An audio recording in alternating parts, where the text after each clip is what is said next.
And doctor Sai Dedipya, consultant pulmonologist at Prathima hospitals. ఈరోజు మనం వర్షాకాలంలో ఆస్తమా ఉన్న పేషెంట్స్ కానీ, సిఓపిడి ఉన్న పేషెంట్స్ కానీ ఏ జాగ్రత్తలు తీసుకోవాలో తెలుసుకుందాము.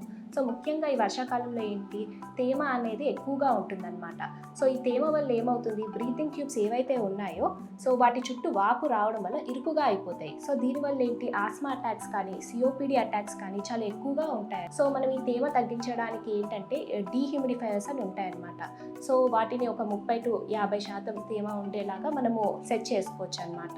సో ఇవి కాకుండా ఏంటంటే వర్షం పడిన తర్వాత బయటికి వెళ్ళడం తగ్గించుకునేలాగా చూడండి. నెక్స్ట్ ఈ తేమ కాకుండా ఇంకోటి ఫంగస్ యొక్క స్పోర్స్ ఉంటాయి, మోల్డ్ అని అంటాం అనమాట. సో ఇది ఏంటి అంటే తడి ఉన్న చోట ఎక్కువగా పెరుగుతుంది. సో ఏంటంటే వాల్స్ మీద కానీ, మీ ఫర్నిచర్ మీద కానీ, కార్పెట్స్ మీద కానీ, లేదు కబోర్డ్స్లో అనమాట, ఎక్కడైతే ఈ తడి తేమ ఉండడం వల్ల ఇది ఎక్కువగా ఉంటుందన్నమాట.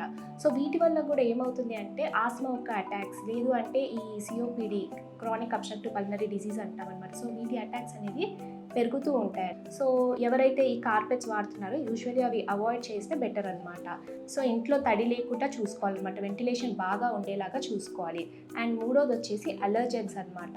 సో ముఖ్యంగా ఏంటి అంటే ఈ డస్ట్ మైట్స్ అంటాము, దుమ్ముకి సంబంధించిన పురుగులు కానీ, లేదు పుప్పొడి, పాలెన్ అంట.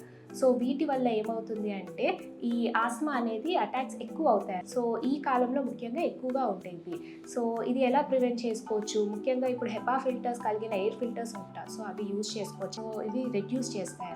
ఇది కాకుండా ఎవరైతే ఇండోర్ ప్లాంట్స్ అలా పెంచుతున్నారో వీలైతే ఈ సీజన్లో అవి బయట పెట్టుకుంటే బెటర్.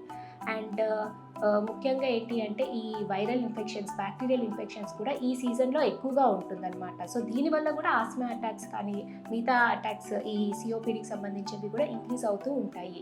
సో వీలైతే మీరు బయటికి వెళ్ళినప్పుడు మాస్క్ పెట్టుకుని వెళ్ళడము, గుంపుల్లో కానీ అట్లా ఫ్రీక్వెంట్గా హ్యాండ్ వాషింగ్ చేసుకోవడం అనేది పాటిస్తూ ఉండాలి. అండ్ మీ పల్మనాలజిస్ట్ కానీ మీ డాక్టర్ రికమెండ్ చేసిన దాన్ని బట్టి వీలైతే ఇన్ఫ్లుయెన్జా అండ్ నిమోకోకల్ వ్యాక్సిన్స్ అయితే తీసుకోండి.